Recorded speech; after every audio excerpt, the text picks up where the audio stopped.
Pues ya vamos a empezar. Bueno, muchísimas gracias por estar aquí, por acompañarnos un día más, por darnos la oportunidad de seguir divulgando pues todo aquello que nos interesa a todos, que es el conocimiento espiritual. Y en esta tarde os voy a preguntar si estáis contentos. ¿Estáis contentos? ¿Muy contentos? Yo me alegro mucho, porque yo estoy el doble de contento que vosotros. Imposible. Sí, sí.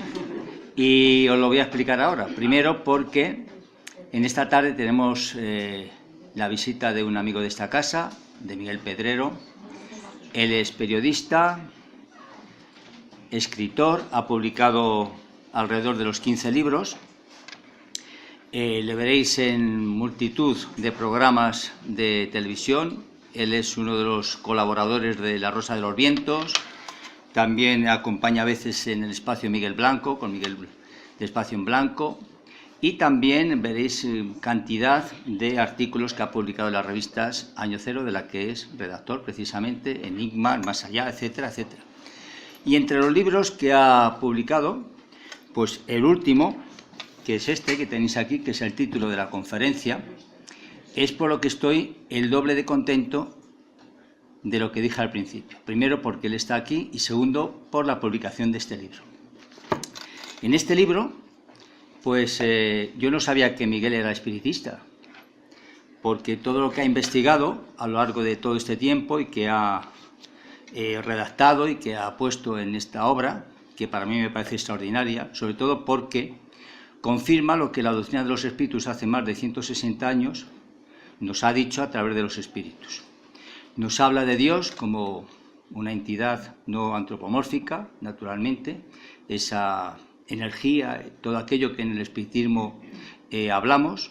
Nos habla también de la inmortalidad del alma, nos habla de la pluralidad de los mundos habitados, nos habla también de la reencarnación, nos habla de la comunicación con el mundo espiritual y el mundo espiritual con el mundo físico, y también nos habla de las ECM, de todo aquello que nosotros también conocemos.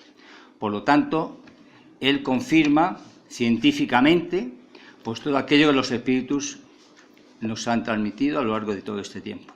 Por lo tanto, Miguel, te quiero dar las gracias públicamente por el libro, por el contenido del libro, y que sepáis que independientemente de lo que nosotros podamos estudiar, pues hay personas también pues que colaboran, que participan, que investigan y que nos transmiten todo este conocimiento que nosotros, aunque sabemos, siempre nos gusta que por otros caudales, por otras vías, pues nos llegue.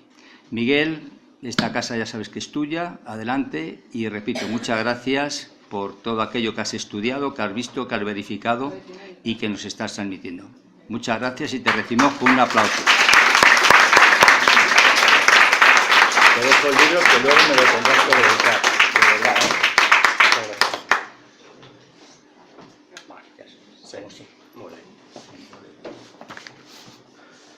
Bueno, hola a todos. Uy. Hay algún espíritu que no quiere que hable de Dios, parece. Bueno, muchísimas gracias por venir aquí esta tarde tan desapacible, y yo intentaré que mi garganta me respete y llegar hasta el final, ¿no? Lo intentaré. Estoy un poquito fastidiado de la garganta, pero intentaremos llegar hasta el final. Vamos a ver. Bueno, sabéis quién es este señor de aquí, ¿verdad? Albert Einstein, ¿no? Bueno, en contra de lo que pueda parecer, los más grandes científicos de todos los tiempos se preocuparon por la cuestión de la existencia de Dios. Uno de ellos fue Albert Einstein.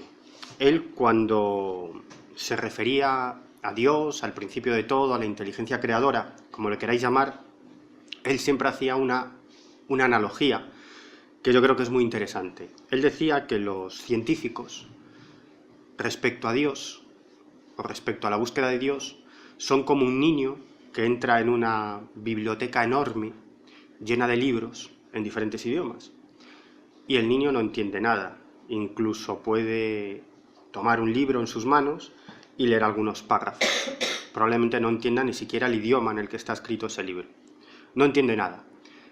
Pero lo único que infiere es que hay un orden increíble, que esa enorme biblioteca está muy ordenada y alguien tiene que ser el responsable de ese orden, ¿no? Pues él dice que los científicos son algo así, son como niños en una gran biblioteca que investigan, que estudian ese orden cósmico absolutamente extraordinario y a partir de ahí intentan llegar a certezas y, ¿por qué no, alcanzar a Dios, ¿no? Porque no sé si sabéis que en realidad nosotros no deberíamos estar aquí y el universo no debería existir.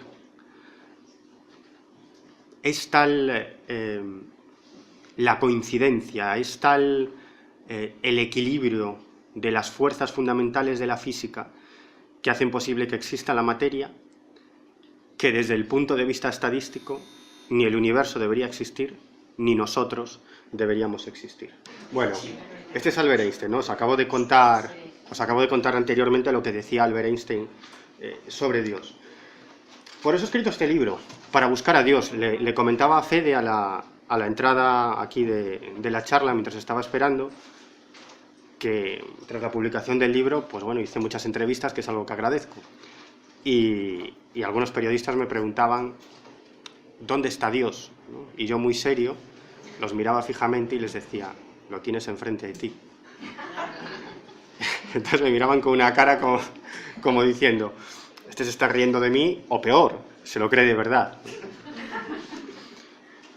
En realidad luego lo explicaba. Hay una teoría, yo no sé, diría que metafísica, yo no sé si espiritista, que viene a decir que en realidad Dios no es algo externo a nosotros, sino que todos nosotros formamos parte de Dios. Y que Dios, en su afán de adquirir conocimientos y de experimentar, entre comillas, se divide y renace en diferentes planetas y planos de existencia. Y una vez que fallecemos, de algún modo regresamos al origen y vuelta a empezar, ¿no? Es decir, que todos somos chispas de Dios, que Dios no es algo externo a nosotros, sino que todos formamos parte de Dios. Siempre digo lo mismo, yo no sé si esta teoría se acerca a la verdad. Bueno, si no es así, debería serlo. Y quizás por eso he escrito este libro. Yo cuando escribo un libro siempre, para mí es meterme en una gran aventura. Es documentarme sobre una historia, recoger o recopilar testimonios, investigar historias. Está dividido en dos grandes bloques. El primero tiene que ver con toda una serie de campos del conocimiento como la biología, la física cuántica, la psicología, la neurología, y cómo en esos campos del conocimiento hay bastantes evidencias que apuntan a la existencia de un principio de todo, de una inteligencia creadora. Y la segunda parte quizás ya es más heterodoxa, ¿no? Ahí doy a conocer toda una serie de casos, de historias personales que desde mi punto de vista apuntan precisamente a la existencia de Dios. Y además por aquí veo algún protagonista de esas historias. Sí. Y quizás por eso lo he escrito, ¿no? Hoy me voy a centrar en esa primera parte, porque aquí os he hablado muchas veces de contactos con el más allá, de experiencias cercanas a la muerte, os he puesto casos, historias, así que hoy me voy a centrar más en la primera parte. El universo. Qué bonito, ¿eh? El universo. Como os decía, en realidad no deberíamos existir, no deberíamos estar aquí. Fijaros, cuando vosotros, si os vais a un sitio sin demasiada contaminación lumínica y miráis hacia el cielo, seguro que todos lo habéis hecho, por lo menos en una ocasión, os quedaréis maravillados, porque el cielo no tiene nada que ver con el que podemos ver en una ciudad como Madrid, sino que el cielo es un manto de estrellas, ¿no? Un dibujo de puntos de luz absolutamente increíble. Pero lo más extraordinario es que no estamos viendo el presente, estamos contemplando el pasado, porque la luz viaja a 300.000 kilómetros por segundo y muchas de esas estrellas que estamos viendo están a muchísimos años luz de nosotros, a millones de años luz de nosotros. Por lo tanto, es muy probable que cuando la luz llegue hasta nosotros y lo capten nuestros ojos, esa estrella ya no exista. Es decir, estamos viendo un firmamento que ya no existe. Estamos viendo el pasado. Otro aspecto increíble es que en realidad todo el universo, es decir, todos nosotros, esta mesa, las estrellas que podemos ver en ese día de verano, por Dios, que llegue el verano ya. Yo siempre digo que soy un gallego del sur, ¿no? Odio el invierno, que venga el verano. Pues si estamos una noche de verano observando el firmamento, en realidad toda esa materia absolutamente increíble es solamente el 4% de la materia por la que está constituida el universo. Es decir, la materia que podemos detectar, ver, observar y detectar con nuestros toscos aparatos tecnológicos es solamente el 4% de toda la materia del universo. El 96% restante son unas cosas muy extrañas, o unas sustancias muy extrañas que los astrofísicos denominan materia oscura y energía oscura. Y ya no hablemos de la existencia de universos paralelos. Bueno, este señor de aquí es Roger Penrose, es un físico y matemático de la Universidad de Oxford, y él hizo un ejercicio muy interesante. Él hizo un análisis estadístico, ¿no? y llegó a una conclusión.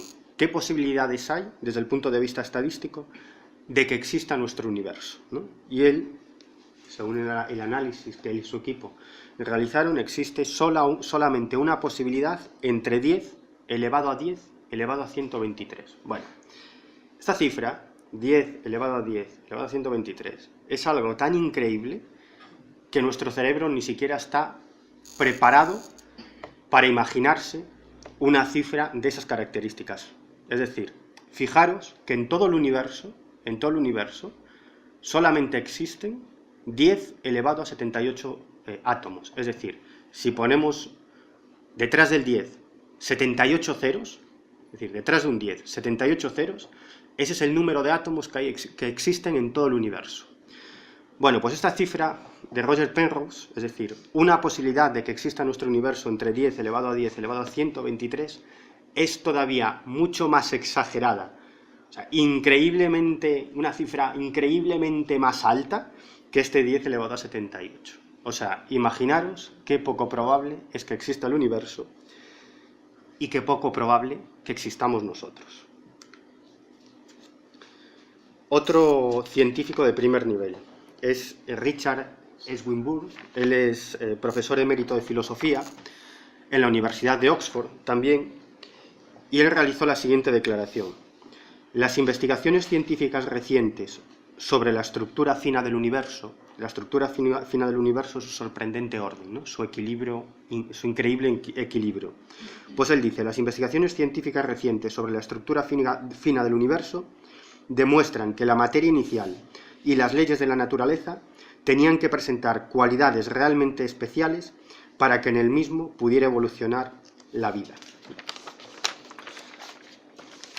Todos los científicos se sorprenden en cuanto investigan o estudian el origen del universo y cómo el universo ha llegado a ser lo que es, alucinan en colores. De hecho, para él, este ajuste fino solo podría explicarse por la acción de alguna clase de inteligencia creadora. Otro científico de primer nivel, Sir Alfred Hoyle. Él fue profesor de astronomía en la Universidad de Cambridge y es uno de los astrónomos más prestigiosos de la historia. Y él dijo lo siguiente: una interpretación obvia de los hechos sugiere que una superinteligencia ha jugado con la física, la química y la biología, y que en la naturaleza no hay fuerzas ciegas dignas de mención. Las cifras que calculamos a partir de los hechos me parecen tan abrumadoras que ponen este asunto casi fuera de toda duda.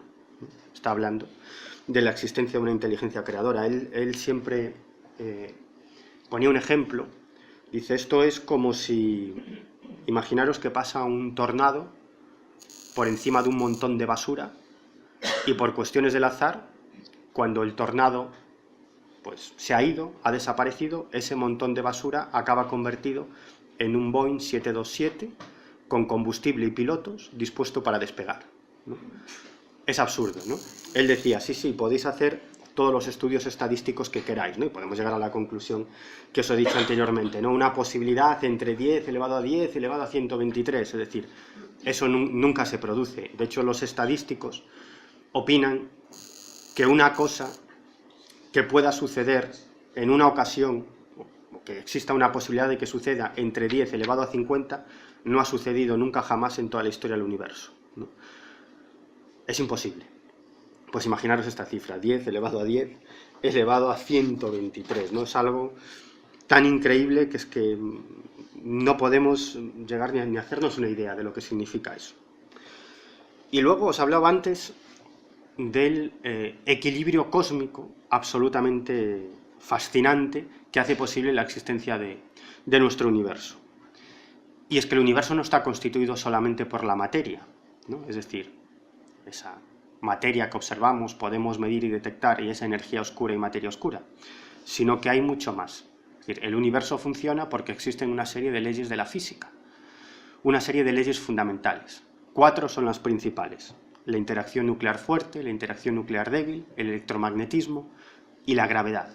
Esas 4 fuerzas, el equilibrio de esas 4 fuerzas físicas de la naturaleza, hacen posible que exista el universo, y cada una está ajustada, está calibrada al máximo. Una mínima variación de una de esas fuerzas daría al traste al universo, llevaría al universo a un apocalipsis cósmico. Es decir, el equilibrio es increíble, ¿no? Por ejemplo, la interacción nuclear fuerte, que hace que los quarks permanezcan unidos, y de esta manera hace posible que existan los protones, los neutrones, los núcleos de los átomos. Bueno, esta interacción nuclear fuerte tiene una serie de características, y es que es una fuerza muy potente, pero actúa solo a nivel atómico, no fuera de los átomos. Y fijaros, la gravedad, la fuerza gravitatoria. La gravedad, sin embargo, es muchísimo menos potente, es mucho más liviana que la interacción nuclear fuerte, pero actúa a grandes distancias y hace posible que los grandes cuerpos no choquen unos contra otros, ¿no? Es decir, y esas dos fuerzas están en un equilibrio absolutamente perfecto, ¿no? Es algo increíble, ¿no? Hay fuerzas que están calibradas al extremo, ¿no? Es decir, que una variación de una entre 10 elevado a 39, es decir, 39 ceros detrás de un 10, un mínimo cambio, una mínima mutación, llevaría al universo al absoluto caos, ¿no? Es decir, son esas 4 fuerzas, la interacción nuclear fuerte, la débil, el electromagnetismo y la gravedad, las que hacen posible que exista este universo.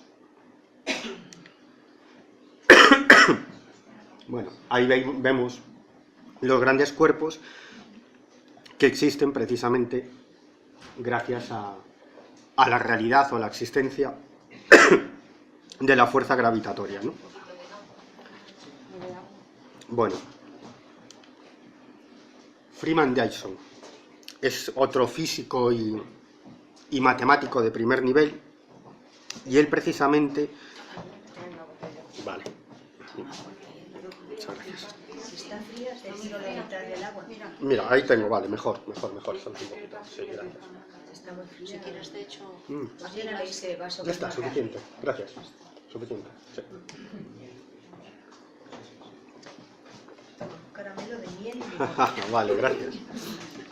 Bueno, este hombre es Freeman Dyson, es también un afamado físico y matemático, y él habla de ese imposible equilibrio cósmico entre la fuerza de la... entre la fuerza de la gravedad y el electromagnetismo, ¿no? Él dice que una mínima variación, lo que os decía antes, en estas dos fuerzas, entre una comparado con 10 elevado a 40, es decir, 40 ceros detrás del 10, una minimísima variación generaría el caos absoluto. Y él dice, cuando estudiamos el universo e identificamos muchos de los accidentes de la física y la astronomía que han cooperado para nuestro beneficio, casi parece como si el universo hubiese sabido de alguna forma que después veníamos nosotros. Otros científicos lo plantean de otra manera, con una frase muy certera, que a mí me gusta mucho. Ellos dicen, el universo es un golpe preparado. preparado por alguien, obviamente.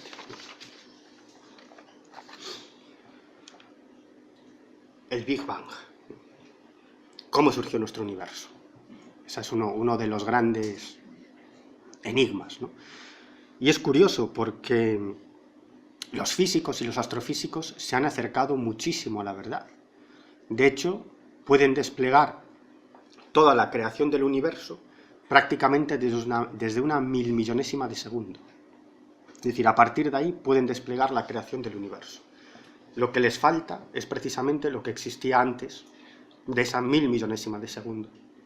¿Y cuál es la fuerza que hizo posible el Big Bang, que los físicos prefieren denominar singularidad cuántica, ¿no? La teoría del Big Bang no está demasiado en discusión, ¿no?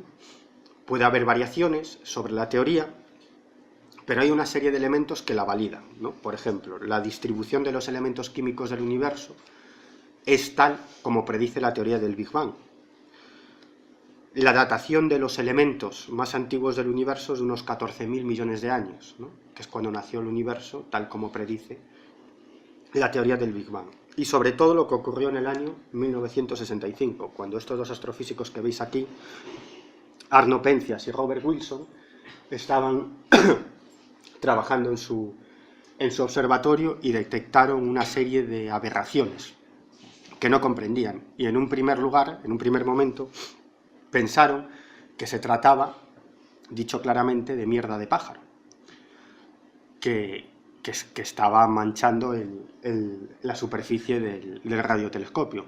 Lo dejaron como los chorros del oro, pero seguían captando esas aberraciones, esas interferencias que además no venían de ningún punto en concreto, ¿no? Aquello les llamó mucho la atención, empezaron a investigar y como resultado de sus estudios científicos y de la comparación de sus descubrimientos con otros colegas, publicaron un trabajo que les valió el Premio Nobel de Física. Unos años después, ¿por qué? Porque descubrieron el eco cósmico del Big Bang, llamada, de forma más técnica, la radiación de fondo de microondas. Es decir, la teoría del Big Bang predecía que tendría que detectarse en algún momento ese eco cósmico del Big Bang, esa radiación de fondo de microondas, como consecuencia de esa, entre comillas, explosión, ¿no? Y como digo, en el año 1965 la descubrieron estos dos astrofísicos y en el año 78 les dieron el premio Nobel por eso. Además, la teoría del Big Bang predice que el universo se expande y gracias al estudio de la distorsión estelar de la luz, la distorsión de la luz estelar, sabemos que el universo se está expandiendo, ¿no? Y aquí entramos en otro gran misterio. Si el universo se expande, ¿sobre qué se expande? En realidad nadie lo sabe. Sabemos que el universo se está expandiendo, pero no sobre qué se expande, ¿no? Y sobre todo, claro, ¿y hasta dónde, no? Y sobre todo la gran pregunta, ¿qué existía antes? ¿Qué fue lo que generó ese Big Bang que los astrofísicos prefieren denominar proceso de singularidad cuántica? ¿Sabéis quién es ese señor que está ahí disfrutando de la antigravidez? Es Stephen Hawking, ¿no? Es uno de los grandes científicos de la actualidad, un tipo absolutamente admirable, no solamente por su labor científica y divulgativa, sino por su afán de superación, de enfrentarse a todas las circunstancias, ¿no?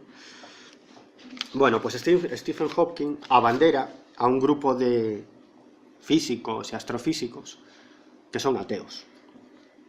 Ellos intentan explicar el origen del universo sin recurrir a Dios, a esa inteligencia creadora, a esa causa primera.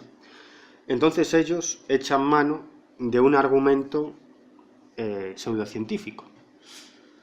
Yo diría que metafísico de todo a 100, que es la nada. Dicen, no, todo surgió de la nada. No es necesario la existencia de ninguna clase de fuerza o de inteligencia. Todo surgió de la nada.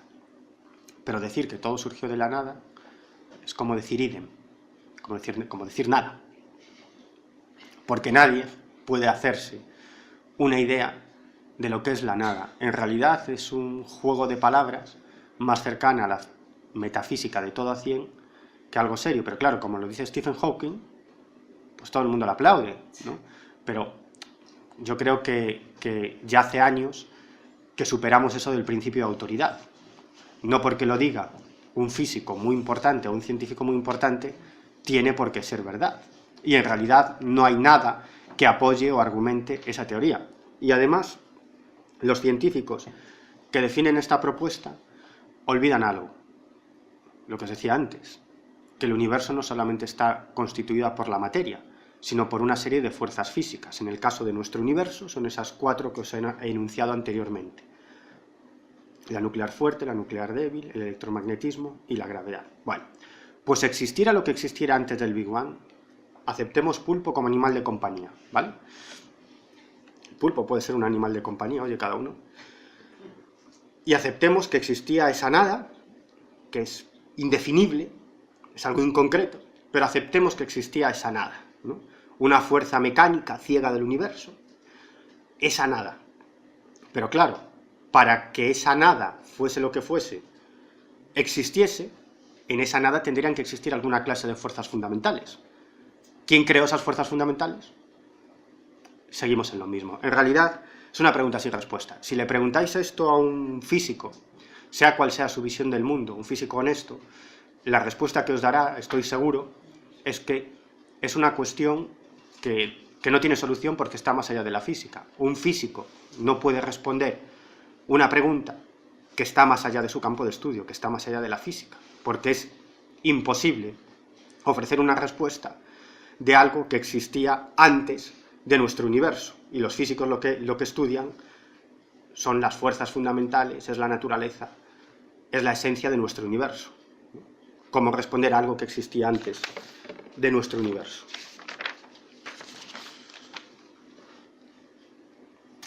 Otro gran enigma: la intensidad del Big Bang. Este es otro gran misterio, ¿no? Es decir, ¿sabéis que esa intensidad del Big Bang fue justo la correcta? Ni un poco más violenta, ni un poco más débil. Es decir, ¿quién hizo posible que la expansión del universo tras ese Big Bang fuese la adecuada? Porque si fuese un poquito más potente, un pelín más violento, la materia se hubiese dispersado tan deprisa que no habrían podido formarse las condensaciones de materia que dieron luego lugar a las estrellas, a los planetas, etcétera, etcétera. Y si fuese un poco más débil, la fuerza gravitatoria habría frenado esa expansión y por lo tanto no podría existir ese universo, ¿no? Fijaros, parece que se dieron toda una serie de circunstancias imposibles para que nosotros estuviéramos aquí. Ahí veis esa expansión del universo. Bueno, os voy a hablar ahora de otro personaje llamado Neville Mott.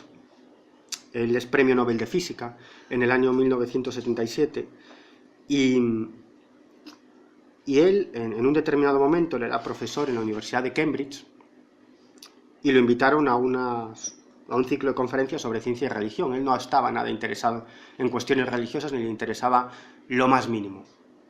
Sin embargo, pues bueno, decidió, como buen científico, ahondar en toda una serie de cuestiones de las que se iban a hablar en ese ciclo de conferencias, y una de ellas era la cuestión de la conciencia. Y ese fue, desde ese momento, uno de sus principales intereses durante toda su vida, hasta que falleció en el año 1995, a los 90 años de edad, ¿no? Y él decía que ninguna ciencia lograría responder jamás, convenientemente, a cómo es posible que seamos conscientes de nuestra propia existencia y nuestros propios actos. Porque otro gran enigma, otro gran misterio, es la existencia de la conciencia. ¿Qué es la conciencia? Y él decía, además, que incluso tenemos capacidad de elección, libre albedrío, y que eso no se puede explicar aludiendo únicamente a procesos bioquímicos y genéticos. Él decía, hay algo, existe algo más allá de la física y la química, ¿no? Ese más allá es nuestra conciencia no local, que es algo sobre lo que no me voy a centrar porque lo he contado aquí en otras ocasiones. ¿Qué quiere decir no local? Que la conciencia no está confinada en ningún lugar en concreto. Es decir, la conciencia no está en el cerebro. Esto es una cuestión dogmática, como me explicaban algunos científicos que entrevisté para este libro. Perdón. Eso es una cuestión dogmática que, desde luego, no está demostrada desde el punto de vista científico. Al contrario, hay toda una serie de circunstancias, hay toda una serie de fenómenos, como las experiencias cercanas a la muerte, ese fenómeno de la visión remota o el viaje astral, o otros muchos fenómenos que apuntan exactamente a lo contrario, que la conciencia es no local, que no está confinada en nuestro cerebro. Por lo tanto, cuando este montón de huesos y carne deja de funcionar, la conciencia continúa existiendo de algún modo. ¿Cuáles son las pruebas de esa conciencia no local? Pues toda una serie de fenómenos que en el pasado estudiaba la parapsicología y que hoy en día estudia la ciencia en diferentes universidades, solo que no echa mano de este concepto un tanto viejuno de parapsicología, ¿no? Sino que, bueno, en diferentes campos del conocimiento, en biología, en óptica, en física, están haciendo experimentos que es pura parapsicología, solo que no se le denomina así porque tiene muy mala prensa, ¿no? Lo que os decía, la visión remota, la telepatía, bueno, incluso este tipo de capacidades psíquicas se han empleado por parte de los servicios de inteligencia, ¿no? Hace poquito tiempo, hace unas semanas, la CIA, el Servicio Secreto de los Estados Unidos, desclasificó 13 millones de documentos, ¿no? Bueno, en realidad ya habían sido desclasificados hacía algún tiempo, pero solamente podían consultarse en un ordenador determinado en Maryland, en Estados Unidos, en los archivos nacionales, y además era curioso porque ni siquiera te podías llevar un pendrive, sino que todo lo que quisieras lo tenías que imprimir, ¿no? Lo podías imprimir, pero no podías llevar ningún artilugio electrónico, y esos documentos se desclasificaron a mediados de los años 90, pero solamente podían consultarse allí. Bueno, por una serie de circunstancias en las que no voy a entrar, hace unas semanas la CIA los puso a disposición del público entero, de todo el mundo, en la red de redes, en Internet, ¿no? Y, bueno, era algo que ya se sabía, pero ahí están los informes que demuestran la existencia de un departamento de espías psíquicos en el seno de la CIA, que durante décadas estuvieron realizando todo tipo de operaciones secretas de espionaje, utilizando las capacidades psíquicas, la telequinesia, la telepatía, la visión remota. Claro, fijaros qué capacidad más útil para un servicio de espionaje, ¿no? La visión remota, ¿no? La posibilidad de ver con los ojos de la mente, la posibilidad de viajar con tu mente y espiar lo que está sucediendo en otro sitio que está alejado de donde está el espía psíquico. Bueno, pues eso se ha hecho en innumerables ocasiones, incluso en operaciones increíbles de todo tipo, para localizar a secuestrados, para influir en la mente de determinados políticos extranjeros o agentes extranjeros. Además, fijaros qué curioso, en estas decenas de miles de documentos sobre el Departamento de Espías Psíquicos de la CIA, descubrimos una cuestión muy llamativa, y es que este departamento de espías psíquicos estaba bajo el control del mismo directorio que se encargaba de los asesinatos selectivos. Fijaros si le otorgaban importancia a esta cuestión. De hecho, cuando termina ese proyecto Stargate, lo cierran, aunque hay numerosas informaciones que apuntan que sigue existiendo, pero de otro modo, y en este caso ya no solamente utilizan las capacidades psíquicas de determinadas personas, sino también tecnología de ciencia ficción, aunan tecnología y capacidades psíquicas para una serie de cuestiones increíbles. De hecho, hace un par de años salió un reportaje sobre esto en el New York Times, y bueno, una cosa increíble, ¿no? Declaraciones de algunas personas, comentarios, no había mucho más, pero probablemente dentro de 40 años la CIA desclasificará lo que están haciendo ahora y nos enteraremos de eso que se está haciendo hoy en día, en la actualidad, pero que de momento no podremos conocer. De hecho, la CIA llegó incluso a crear un protocolo de entrenamiento, es decir, para que cualquier persona pudiera entrenarse y desarrollar esas capacidades psíquicas. Además, es muy curioso cómo elegían, me estoy yendo un poco del tema, pero creo que es interesante, es muy curioso cómo elegían a esos espías psíquicos, ¿no? A ellos fundamentalmente les interesaban a personas, agentes de campo o militares que hubiesen tenido algún tipo de experiencia paranormal, sobre todo en el campo de batalla, o determinadas personas que trabajaban para el gobierno con vida un tanto disoluta y con vida un tanto bohemia, personas que no se circunscribían nunca a las reglas, ¿no? Bueno, ¿quiénes son esos? Los espías, ¿no? Es un mundo fascinante, ¿no? El de los espías, ¿no? Pues personas que hoy pueden estar aquí, mañana allá, que tienen un gran don de gentes, cierta querencia por la aventura, ¿no? A veces bohemios. Bueno, los espías. Y también los analistas de imágenes por satélite. ¿Por qué? Porque de algún modo tenían que desarrollar ese sexto sentido para tratar de ir más allá de las imágenes que tenían encima de la mesa. Bueno, pues elegían a este tipo de personas y los entrenaban con un protocolo que realizaron una serie de físicos de la Universidad de Stanford e Ingo Swann, que era un artista, un pintor. Curioso, otras de las personas que tenían muy desarrolladas esas capacidades psíquicas eran los artistas, los literatos, los pintores, los poetas, etcétera, etcétera. Bueno, creo que me he ido un poco del tema, pero creo que es interesante. Lo que os decía antes es que la telepatía, la precognición, la telequinesia son la prueba de esa mente no local, que no está en ningún sitio. Si yo tengo la capacidad de conectarme mentalmente con vosotros dos, imaginaros, de algún modo es una demostración de que mi mente o mi conciencia no se encuentra dentro del cerebro, sino que es no local, como una partícula subatómica. Las partículas subatómicas también son no locales. O sea, nadie sabe en realidad qué es una partícula subatómica. Es, por decirlo de un modo muy grueso, es una onda de dimensiones infinitas, porque las partículas son a la vez onda y partícula. No os preocupéis si no lo entendéis, tampoco los premios Nobel lo entienden. Pero la realidad funciona así. Las partículas subatómicas, es decir, la esencia de nuestra materia, es una especie de onda de dimensiones infinitas que en determinados momentos se colapsa en una partícula porque sobre ella se está realizando algún tipo de medición o una conciencia la está observando. Es decir, de algún modo la realidad no existiría si no la observáramos. La realidad se ordena para nosotros. Pero esas partículas subatómicas siguen siendo una onda de dimensiones infinitas. ¿Qué es decir una onda de dimensiones infinitas? Como no decir nada, ¿no? ¿Qué es decir eso? Que es no local, que no está en ningún sitio en concreto y en todos a la vez. Igual que la conciencia, exactamente igual.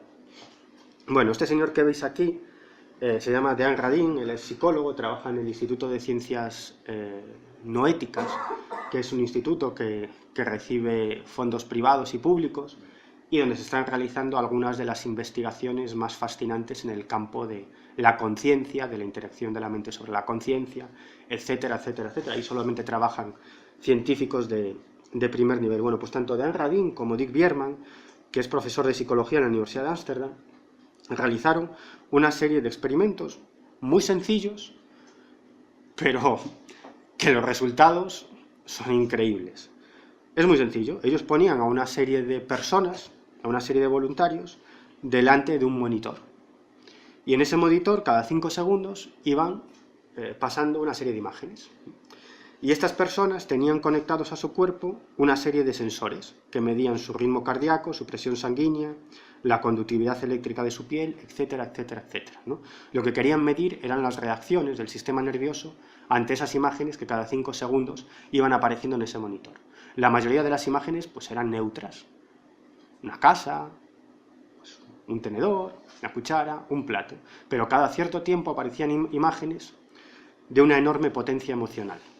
Por ejemplo, un tipo con la cabeza cortada, alguien con las tripas de fuera. Es decir, imágenes que causaban un enorme impacto en quien las observaba.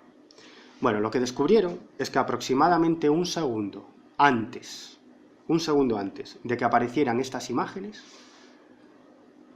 nuestro sistema nervioso actuaba en consecuencia.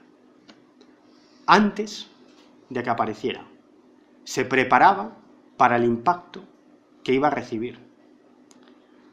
Es decir, que de aquí de algún modo estamos hablando de precognición. Es decir, sería una capacidad que todos tendríamos y que estaríamos utilizando continuamente. De hecho, si no tuviéramos esa capacidad, no podríamos sobrevivir, porque no podríamos aguantar, no podríamos enfrentar los impactos emocionales que recibimos en nuestra vida. Es decir, cuando nosotros hemos recibido un impacto emocional, nuestro sistema nervioso autónomo ya se ha preparado para ello. Es una prueba de la existencia de la precognición. Esto se ha estudiado desde otro punto de vista en el proyecto Conciencia Global. ¿Habéis oído hablar de esto? Del proyecto Conciencia Global en la Universidad de Princeton, en el laboratorio de anomalías. Una serie de científicos llevan muchos años investigando esta cuestión. El experimento que hacen es muy sencillo. Es decir, tienen repartidos por todo el mundo, al menos tenían repartidos por todo el mundo, una serie de dispositivos que están continuamente lanzando ceros y unos, ¿no? Los denominaban EEGs. Ahora no trabajan con eso. Trabajan con otros artilugios, todavía mucho más increíbles y que tienen que ver con procesos atómicos, ¿no? Pero en el fondo es lo mismo, ¿no? En el fondo son ceros y unos que continuamente esos aparatos están promoviendo. ¿Y qué es lo que dice la estadística?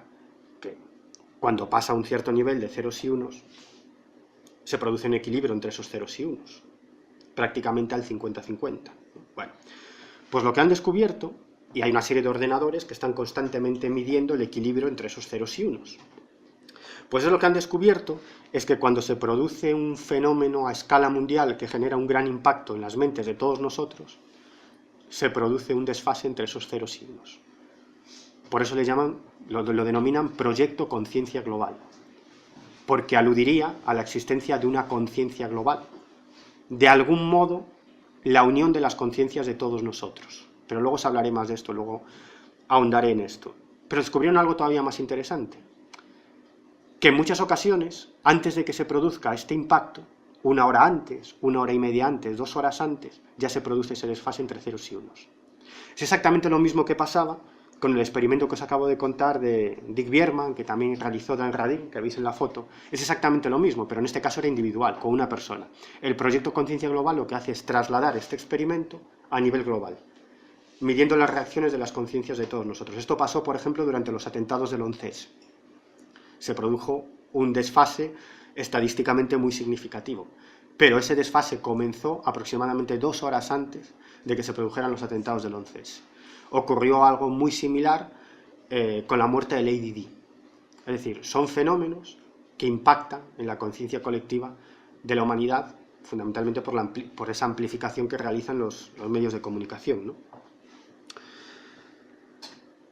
Fijaros lo que dice este hombre. John Carey Eccles, él fue Premio Nobel de Medicina y Biología y uno de los grandes biólogos de todos los tiempos. Él decía: en el núcleo de nuestro mundo mental existe un alma creada por la divinidad. El reduccionismo científico ha degradado increíblemente el misterio humano, con sus pretensiones de un materialismo capaz de explicar todo el mundo espiritual en términos de patrones de actividad eléctrica neuronal. Esta creencia tiene que ser clasificada como una mera superstición. Esto es lo que piensan muchos.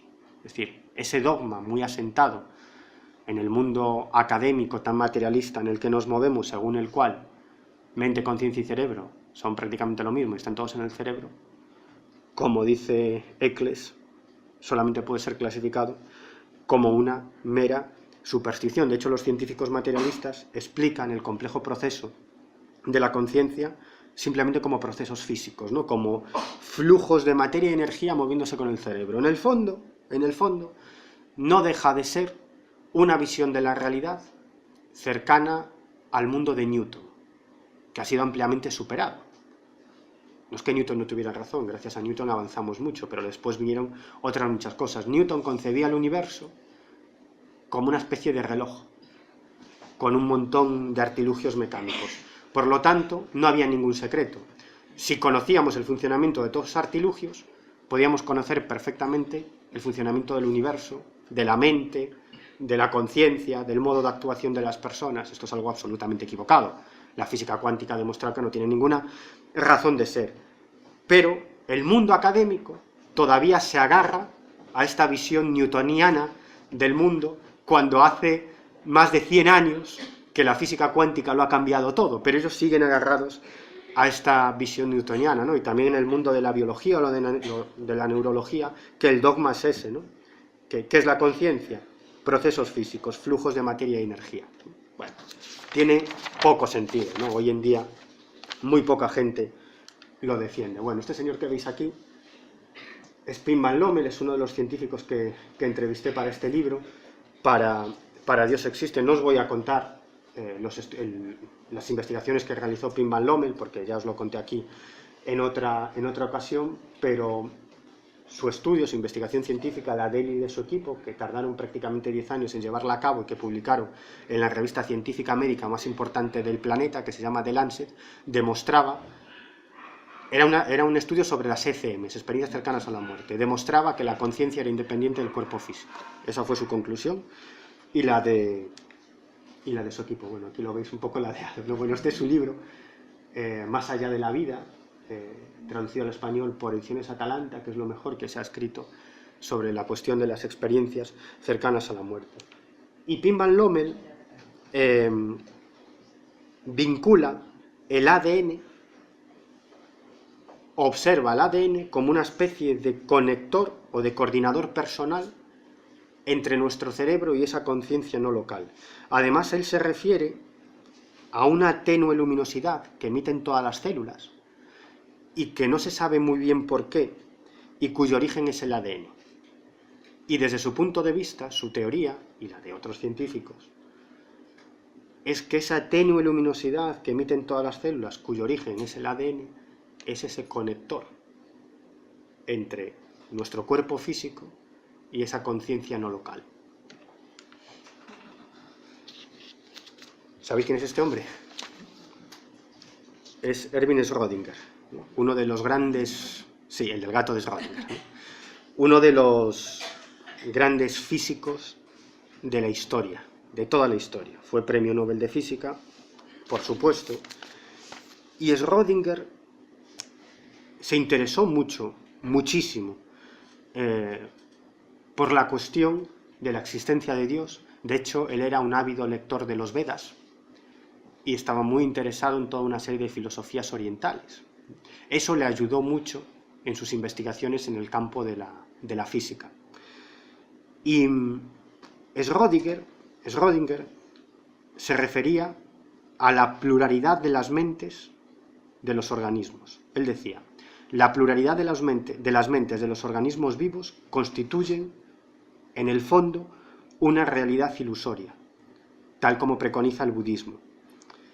Él decía que solamente existía una mente material, que eso que nosotros creemos, que somos seres individuales de algún modo, y que nuestra mente es individual, no es tan cierto, y que en realidad existía una mente universal, pero tamizada por el cerebro de cada uno de nosotros. Por eso creemos que es algo individual, pero en realidad no es individual, vendría a ser una mente universal. Bueno, y este señor que veis aquí, también ladeado, es Amit Goswami. Seguramente que alguno de vosotros habéis leído algún libro de él.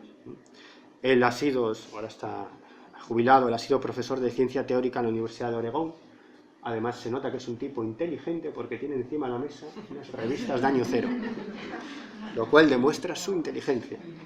Bueno, pues a él también lo entrevisté para este libro, para Dios existe, y me contaba algo increíble, ¿no? Él me decía que todos esos experimentos de telepatía, precognición, etcétera, etcétera, en realidad lo que prueban, como os decía antes, es esa no localidad de la conciencia. Es decir, que la conciencia no está en nuestro cerebro, que es otra cosa. Pero me decía algo más. Me decía: Miguel, si dos personas están conectadas no localmente, es decir, si puede haber una transferencia de pensamiento entre nosotros, puedes tener la seguridad de que son parte de una unidad. Es decir, lo único que hemos hecho es forzar esa conexión, pero esa conexión ya existía previamente. Él decía que esta es la auténtica unidad de todos nosotros por debajo de la diversidad. Y me decía: en realidad la conciencia es solo una, pero cuando se manifiesta en un cerebro condicionado por la memoria, es decir, cuando se manifiesta en un cerebro individual, la memoria pasa a ser algo individual. Pero en realidad todos nosotros formamos parte de esa conciencia universal.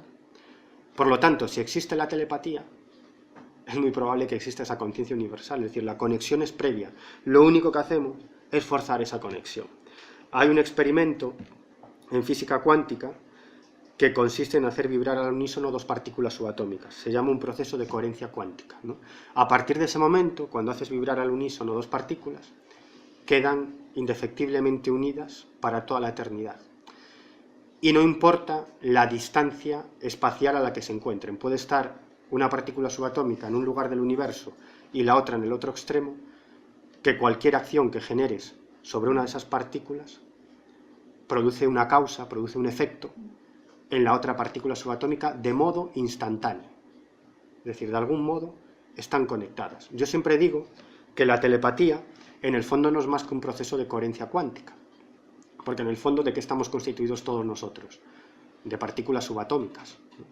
Entonces, este proceso de coherencia cuántica podría explicar el fenómeno de la telepatía. En el fondo lo que estamos haciendo es entrando en un proceso de coherencia cuántica, o dicho de otro modo, nuestras partículas subatómicas entran en ese proceso de coherencia cuántica y a partir de ahí se produce el fenómeno de la telepatía. Por eso, en los experimentos que se han hecho de telepatía, son experimentos muy farragosos y muy estadísticos, ¿no? Donde uno trata de transmitir al otro una serie de cuestiones, etcétera, etcétera. Se han hecho millones de estas pruebas algunas de las pocas conclusiones a las que se han llegado, o una de las pocas conclusiones a las que se ha llegado, es que el éxito de ese experimento telepático no depende de la distancia o la cercanía espacial, depende de la distancia o la cercanía emocional.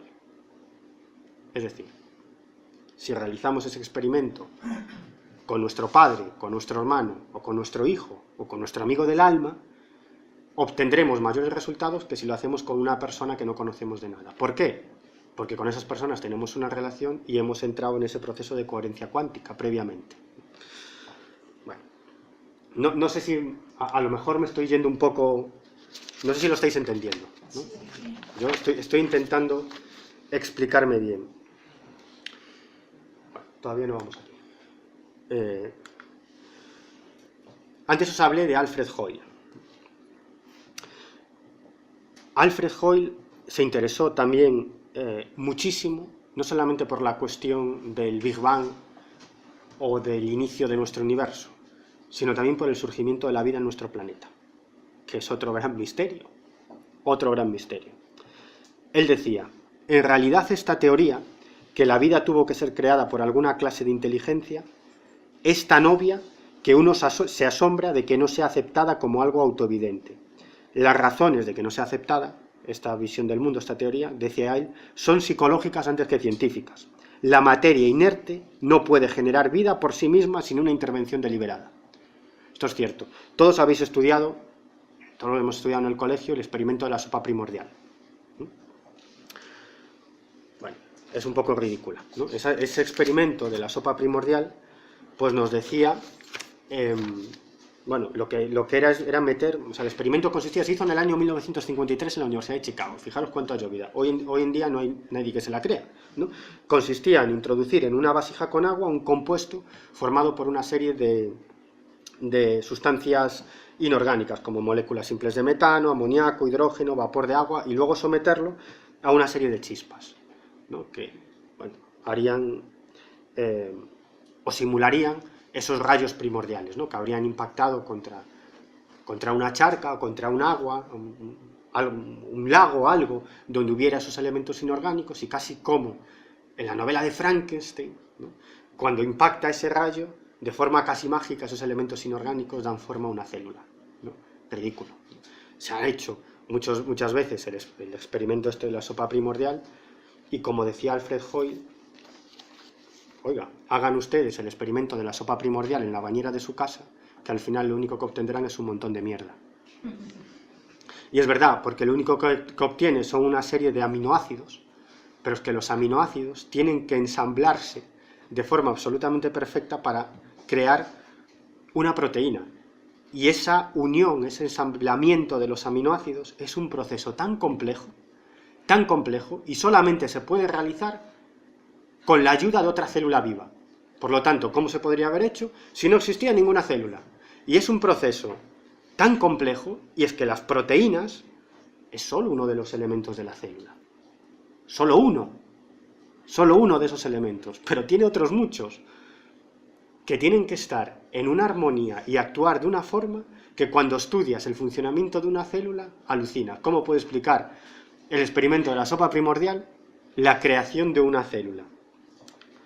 No tiene mucho sentido. Bueno, aquí veis un esquema de una célula que es enormemente complejo, ¿no? Es decir, los aminoácidos, para crear solo una proteína, y la célula tiene un montón de proteínas, ¿no? Además de otra serie de elementos que tienen que actuar de forma muy coordinada. Es más, a veces la célula tiene que activarse y desactivarse para poder realizar esos procesos, ¿no? Y esos aminoácidos, digamos que aparcan de una manera determinada, y esa información que les dice, les revela cómo tienen que aparcarse o cómo tienen que ensamblarse para crear esa proteína, viene del ADN y el ARN. Es decir, es un proceso sumamente complejo, y si no existía ni célula, ni ADN, ni ARN, ¿cómo pudo formarse esa célula? Bueno, tiene poco sentido. Ahí veis a Alfred Hoyle. Dos microbiólogos, Peter Tomba y George Ross, realizaron también un estudio estadístico, ¿no? A ver, ¿qué posibilidades hay de que la primera célula se formase por una serie de procesos casuales, azarosos, aleatorios? Bueno, pues las conclusiones es que solamente había una posibilidad entre 10 elevado a 7.200. O sea, poner 7.200 detrás del 10, pues solamente había, y siendo, decían en su estudio, absolutamente conservadores. Solo una posibilidad entre 10. Bueno, ¿qué es lo que vienen a decir? ¿Qué es lo que viene a decir este estudio? Que nunca ha pasado. De hecho, en las conclusiones del estudio decía: dichas interacciones no podrían haberse autoorganizado de manera espontánea a partir de componentes proteínicos aislados. Repito, dichas interacciones no podrían haberse autoorganizado de manera espontánea a partir de sus componentes proteínicos aislados. O sea, lo que están diciendo es nada de nada, ¿no? Es decir, que esto es muy complicado, ¿no?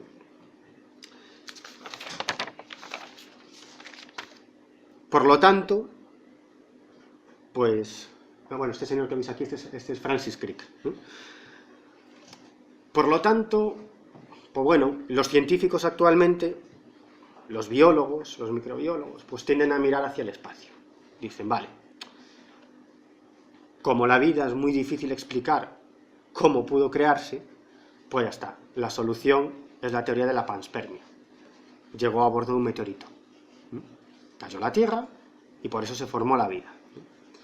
Bueno, este señor que veis aquí es Francis Crick, premio Nobel de Medicina, nada más y nada menos que por el descubrimiento de la estructura del ADN en forma de doble hélice, ¿no? Este hombre fue el que abrió de par en par las puertas de la genética, uno de los grandes científicos de la historia. Y él lo tenía claro. Hasta poco antes de morir, en el año 2004, en la última entrevista que concedió, él repitió lo mismo que lleva repitiendo 40 años, ¿no? Él decía que la única posibilidad de que hubiese llegado aquí una célula que diera lugar a la vida que hoy en día puebla nuestro planeta, la única posibilidad es que llegara a bordo una nave extraterrestre.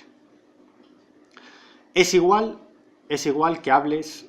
Hay otros científicos que apuntan en la misma dirección, pero no identifican, entre comillas, al culpable, ¿no? Hay algunos que hablan de alguna clase de inteligencia, otros se refieren a Dios, y otros, como Francis Crick, que era bastante ateo, echó mano de la teoría de los visitantes cósmicos.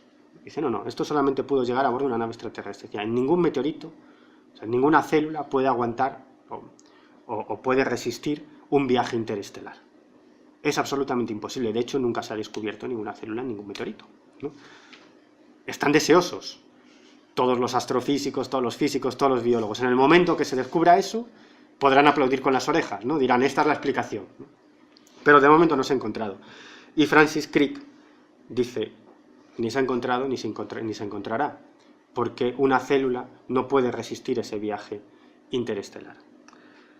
Pero es igual, aceptemos pulpo como animal de compañía. Aceptemos que sucedió así, que esa célula vino a bordo de un meteorito que impactó contra nuestro planeta y así surgió la vida en la Tierra. Vale, la pregunta es, ¿cómo surgió esa célula en su planeta de origen? Y te dirán, no, fue otro meteorito que impactó en ese planeta y venía de otro planeta. Vale, entonces yo pregunto, vale, ¿y en ese planeta cómo surgió esa primera célula que dio origen a la vida y que luego por alguna causa ese planeta explotó y un meteorito con esa célula cayó? No, otro meteorito que vino de otro planeta. Y digo, ya. ¿Y la primera célula de todas que dio origen a la vida en el primer planeta, cómo surgió? Ah, en el fondo no deja de ser, es retrotraer la respuesta. ¿No? Pero en el fondo no hay respuesta. Es muy curioso, ¿sabéis quién es Richard Dawkins? Bueno, Richard Dawkins es el líder del movimiento ateo internacional. Él es muy conocido por un libro que se titula El gen egoísta, ¿no? Él es ateo y dice que todo es genética y que no hay nada más, ¿no? Y a él le preguntaron sobre esto en una entrevista y dijeron, bueno, pero ¿cómo nació la vida en la Tierra? Y él dijo, bueno, dice, la verdad, es que esto es difícil de explicar, dice, pero bueno, dice, yo acepto plenamente la teoría de que la vida pudo llegar a bordo de un meteorito, o por qué no, que una civilización intergaláctica aterrizara en nuestro planeta y dejase allí la semilla de la vida. Bueno, yo puedo aceptar esto, ¿no? Es decir, bueno, esa teoría no va en contra de su visión atea de la realidad, ¿no? Pero dice, eso sí, en el planeta de origen, esa célula tuvo que haberse formado por alguna causa lógica que siguiese las leyes de Darwin. Dice eso. A ver, que me lo explique, ¿no? Para nuestro planeta no vale, pero para otros sí, ¿no? Para explicar la vida en nuestro planeta, pues bueno, pues llegó a bordo un meteorito o llegó a bordo una nave extraterrestre, ¿no? Vale, sí, pero para explicar cómo surgió en ese planeta, pues sí, tiene que explicarse de algún modo lógico que no entendemos, pero bueno, es un poco ridículo, ¿no? Bueno, y para finalizar, me gustaría acabar con una frase de Max Planck, Premio Nobel de Física, también, el padre de la teoría cuántica y uno de los grandes científicos de la historia, ¿no? Si tenemos que poner 4 o 5 nombres encima de la mesa, ¿quiénes serían? Newton, por supuesto, Einstein, Schrödinger, del que os acabo de hablar, y Planck. Bueno, pues Planck también se interesó muchísimo por la cuestión de Dios y también de la conciencia. Y a él, cuando le dieron el Premio Nobel de Física, en su discurso dijo lo siguiente: como hombre que ha dedicado su vida entera a lo más claro y superior de la ciencia, al estudio de la materia, yo puedo decirles, como resultado de mi investigación acerca del átomo, lo siguiente: no existe la materia como tal. Toda la materia se origina y existe solo por la virtud de una fuerza, la cual trae la partícula de un átomo a vibración. Debemos asumir que detrás de esa fuerza existe una mente consciente e inteligente. Esa mente es la matriz de toda la materia. Repito, toda la materia se origina y existe solo por la virtud de una fuerza, la cual trae la partícula de un átomo a vibración. Debemos asumir que detrás de esta fuerza existe una mente consciente e inteligente. Esta mente es la matriz de toda la materia. Está hablando de Dios. Está hablando de la existencia de una inteligencia creadora. Es decir, los grandes físicos, astrofísicos, se han interesado muchísimo, se han interesado muy vivamente por la existencia de Dios, por esa primera causa o esa inteligencia creadora, y muchos de ellos han llegado a la conclusión de que esa inteligencia creadora, esa causa primera de todo, es una realidad, pero no han llegado a esa conclusión arrastrados por la fe, sino basándose en las investigaciones científicas que han realizado en su campo de estudio. Y ya me callo.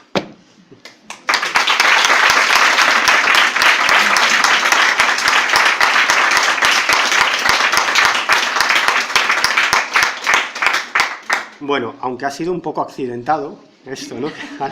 Al principio no hubo ahí un pequeño lío con las imágenes y en un momento determinado creí que me iba a quedar sin voz, pero parece que la garganta me ha respetado. No sé si lo he explicado, además me acabo de dar cuenta que no he apagado el móvil, con lo cual podría haber recibido una llamada en directo perfectamente. Yo creo que tenemos algún tiempo, ¿no?, para alguien que quiera decir algo, insultarme, lo que quiera, estoy dispuesto.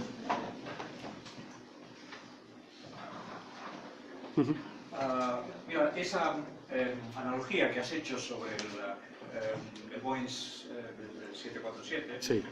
si yo lo había oído de un gran matemático inglés, que no recuerdo el nombre, pero lo relacionaba con la secuencia del ADN, Sí.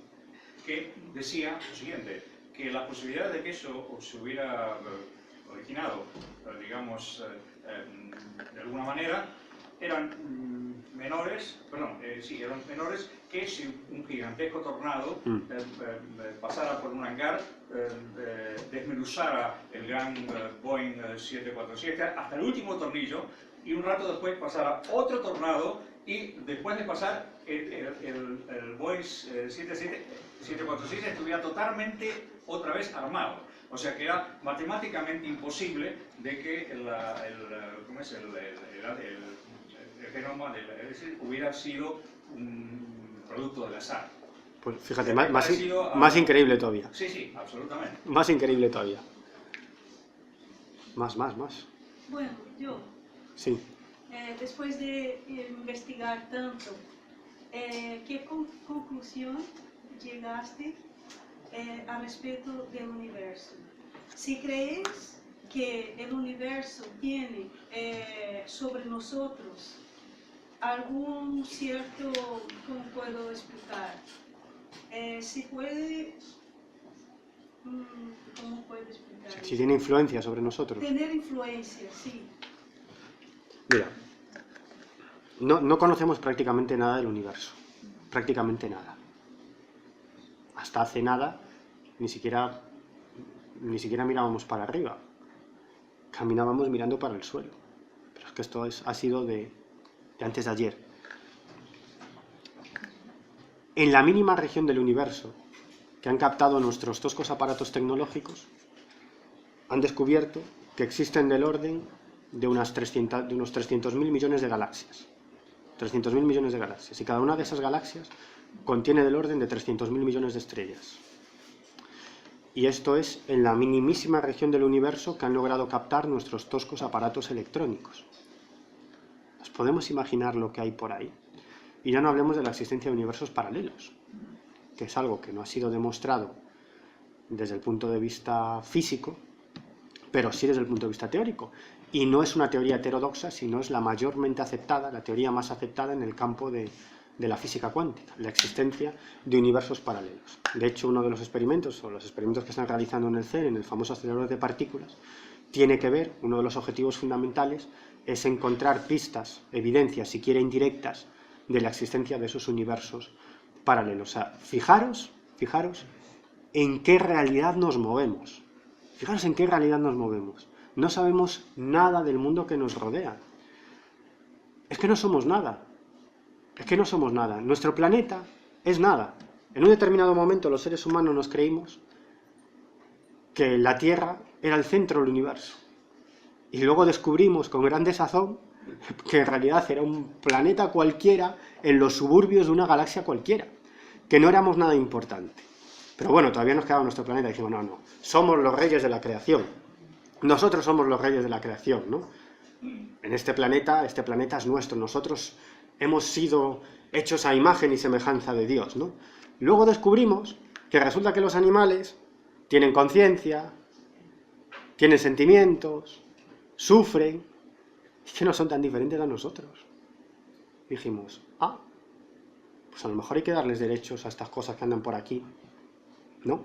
Que sienten igual que nosotros, piensan, tienen conciencia igual que nosotros, distinguen entre el bien y el mal, tienen moral.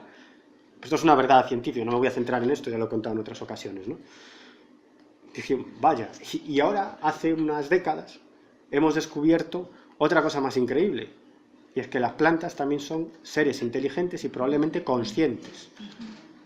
Esto si queréis lo dejamos para otra charla, pero es algo increíble. Vosotros sabéis que las plantas, cada planta es un ser individual.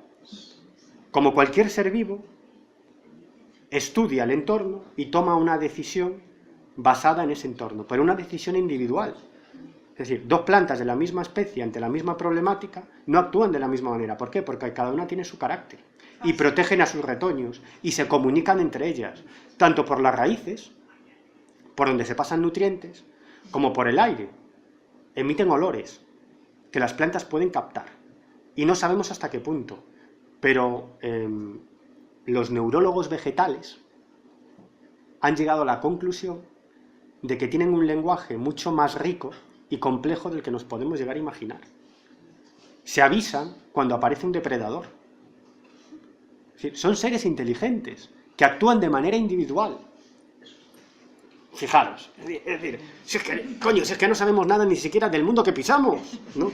¿Cómo vamos a llegar a conclusiones cerradas sobre el universo? Si es que no sabemos nada. Yo creo que la enseñanza principal de todo este tipo de cuestiones, cuando te metes en este tipo de cuestiones tan complicadas, tan complejas, yo no soy físico, soy químico, soy periodista, pero cuando te metes en estas cuestiones tan complicadas, la única conclusión a la que llegas es que no sabes absolutamente nada. Yo me siento súper pequeña, más pequeña que un grano de arena, porque no sabemos hasta qué punto todas estas informaciones que llegan a nosotros pueden ser verdaderamente reales. Mira, sabemos, los físicos y los astrofísicos saben bastante sobre el universo. Sabemos mucho, pero todavía nos queda todo por conocer. Estamos rascando la superficie. Pero desde luego saben mucho y esto avanza a una velocidad absolutamente increíble. Mira, no somos nada, ¿sabes por qué? ¿Sabéis la cantidad de eventos cósmicos que suceden en todo el universo y que arrasan galaxias enteras? O regiones de una galaxia. Es decir, que ahora podemos estar hablando aquí nosotros y en el segundo siguiente se produce cualquier evento astronómico masivo y desaparece la mitad de nuestra galaxia, entre ellos nosotros. Y ni nos daremos cuenta. Un segundo antes estamos aquí hablando y un segundo después no existe rastro de la Tierra. Yo para bastante, ¿eh? Ya. Pero es que la seguridad no existe. La seguridad no existe. Yo es que pienso que a lo mejor hay informaciones que no pueden llegar hasta nosotros, seres tan comunes, porque a lo mejor no estaríamos tan preparados para esta información. Pues muy probablemente, yo no lo sé, yo creo que estamos preparados para muchas cosas. Estamos preparados para comprender muchas cosas y yo creo que además ahora estamos en un momento peligroso. Peligroso, y eso no lo digo yo, lo dicen los científicos y los astrofísicos que estudian el proceso de evolución de las civilizaciones. Fijaros lo que era esto. Hasta hace 200 años no existía la máquina de vapor. O sea, imaginaros lo que cambió eso, la revolución industrial, lo que trajo eso. Pues hasta hace 40 años, ¿quién tenía un ordenador? ¿Quién tenía un ordenador? Y fijaros ahora el salto que hemos dado. 40 años después tenemos esto, un teléfono móvil con conexión a internet, estamos todos conectados. Esto es ciencia ficción. El hombre llegó a la Luna con una tecnología infinitamente inferior a esto. O sea, con una tecnología absolutamente primitiva comparado con lo que hoy en día tenemos cada uno de nosotros en nuestro bolsillo. Vamos, si hubieran tenido algo así los ingenieros que hicieron posible que el hombre pisara la Luna. Y fijaros, pisamos la Luna. Y hoy en día estamos mandando sondas a Marte, a Venus, y no estamos saliendo de nuestro vecindario, de nuestro sistema solar. Es más, probablemente exista vida en nuestro sistema solar. No hace falta que nos vayamos tan lejos. Bajo Europa, que es una luna de Júpiter, que es una luna de Júpiter, está cubierta por un manto enorme de hielo. Pero se sabe que bajo ese manto enorme de hielo hay un océano enorme que tiene el doble de volumen y de profundidad que todos los océanos y mares de la Tierra juntos. Y ahí puede existir vida, alguna clase de vida, y no solamente microbiana, si a lo mejor vida que nosotros podíamos denominar animal o vegetal. ¿Por qué no? Y Europa está ahí al lado. en lo que son las distancias cósmicas está a un tiro de piedra. Claro. Más. Sí. A ver, muchas de las cosas... En primer lugar, yo tengo que agradecerles a los científicos que estén interesados por descubrir una serie de cosas, ¿no? Pero claro, muchas de las cosas que usted ha explicado, eso lo explica muy bien, muchas, no todas, lo explica muy bien la filosofía espiritual. Si los científicos estudiaran la filosofía espiritual, darían respuesta a muchas cosas y a muchas incógnitas que todavía, porque claro, solo se afanan en descubrir lo que es la materia. Claro. Pero la vida que nosotros vivimos, la esencia de la vida no es la materia. La materia solamente es la cáscara. La vida es espiritual. Y todo aquello que todos aquellos científicos e investigaciones que vayan en el camino de la materia, está bien, pero en parte es perder el tiempo. Bueno, pero fíjese que estudiando la materia, están llegando a cuestiones que son filosóficas y espirituales. Decía Michio Kaku, que es físico teórico en la Universidad de Nueva York, y él hizo grandes aportaciones a la teoría de cuerdas, que explica la esencia de la materia, y sobre todo es un gran divulgador científico. Yo siempre recomiendo sus libros. Uno de ellos, que es uno de mis libros de cabecera, se llama Universos Paralelos, ediciones Atalanta. Esto lo digo siempre, es algo que aterroriza a mis editores, y es que siempre recomiendo libros que no son míos, ¿no?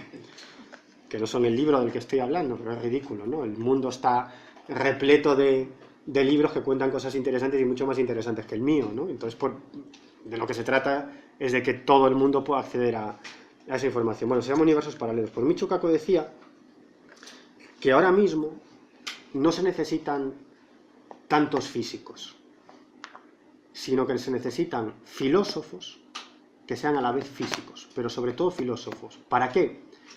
Para comprender, para entender lo que significa cada uno de los experimentos que se hacen.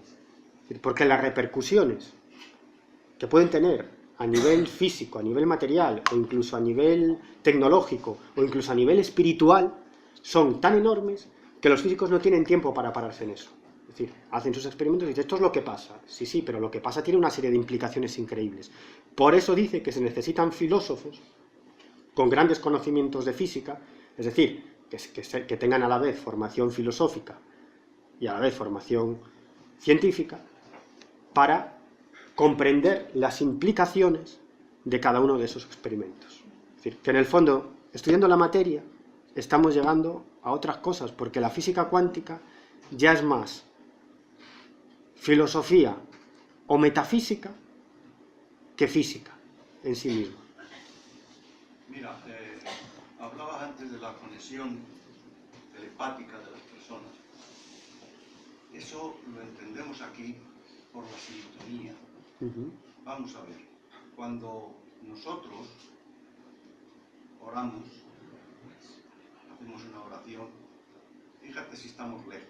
Bueno, cuando hacemos una oración, si la oración es maquinal, no llega a ninguna parte. Si la oración sale del corazón con nuestro sentimiento, son ondas vibratorias que llegan al infinito y llegan donde van dirigidas, por muy lejos que estén. Eso está comprobado. Eso está comprobado. Decías anteriormente que en el origen del universo. Bueno, los espíritus nos dicen que ellos tampoco saben el origen del universo porque Dios no se lo ha confiado todavía. O sea, ¿cómo vamos a entender nosotros lo que es el origen del universo si eso es un secreto de Dios? O sea que yo agradezco mucho que los investigadores lleguen a todas estas cosas, pero repito, yo les aconsejaría que estudiaran filosofía espiritual. Bueno, muchos ya lo hacen, ¿eh? Otra de las cosas que no me quiero quedar en el tintero es todos los grandes inventos de la humanidad vienen del más allá. Y eso está escrito en los libros. Yo no me lo estoy inventando. Lo libros de filosofía espiritual. Todos los grandes inventos, como el que usted aludía anteriormente, vienen del más allá. ¿Cómo vienen? Pues a través de los sueños, a través de las intuiciones. Naturalmente, las inteligencias supremas que están en el otro lado de la vida les ponen en la cabeza de aquel que puede desarrollarlo, porque el que ellos saben que no puede desarrollar, no les ponen esas ideas. Pero, por ejemplo, si yo tengo que inventar una máquina para beneficiar a la sociedad, no me lo darían a mí, porque yo no soy ingeniero. Pero si hay algún ingeniero con muchos conocimientos, pues a lo mejor sí le ponen esas ideas en la cabeza. Yo no lo sé. Yo no sé si todos los inventos provienen del más allá. No lo sé. No lo sé, pero tampoco me extrañaría que de ese otro lado llegaran algún tipo de informaciones que dieran lugar a algún desarrollo tecnológico. Perdone, yo no me lo estoy inventando. No, sí. Yo simplemente repito lo que viene en los libros de filosofía espiritual. Por eso yo recomendaría, no solamente a los científicos, sino a los biólogos, bueno, pero los biólogos también son científicos, y a muchos otros que estudiaran la filosofía, porque dan respuesta a muchas de las cosas, a muchas. Hablando sobre nuestra percepción del universo, me gustaría mucho saber tu opinión sobre esa teoría que está ganando cada vez más fuerza entre los astrónomos. Están hablando de que están percibiendo un universo intelectual más que material. O sea, y teniendo en cuenta que teóricamente la materia no existe, porque estamos hablando de un 99,99,99 de vacío. O sea, ¿qué es lo que opinas de este? Es una teoría muy controvertida, pero que gana cada vez más fuerza entre astrónomos de primera línea en el mundo. Están hablando de un universo no material. Bueno, en el fondo es casi decir lo mismo, que el universo es información. Exacto. En el fondo es eso, el universo, la materia es información, todo es información. Esa es la clave. Muy bien. Pues muchísimas gracias, Miguel. Nada.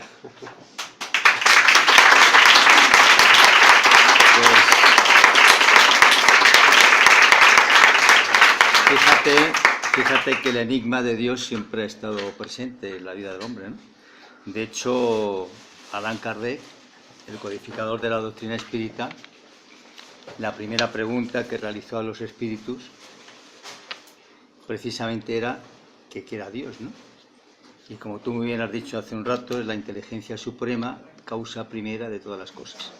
Algo que es algo que no se conoce, algo que totalmente no comprendemos por nuestra preparación, por nuestro estado, que es inconocible y que sobre todo no tenemos una capacidad como para poder desarrollar todo ese contenido, ¿no? Bueno, yo te agradezco muchísimo todo lo que nos has aportado. Me has dejado para la semana que viene, que tengo que dar la conferencia, me has encadenado porque yo voy a hablar de algo que tú has hablado, precisamente de esa conciencia que está fuera, que nos forma, que está al otro lado, y el título de la conferencia es ¿Cómo es nuestro otro cuerpo? Así que os invito a todos vosotros a que vengáis y que pasemos una buena tarde. Muchas gracias y hasta luego.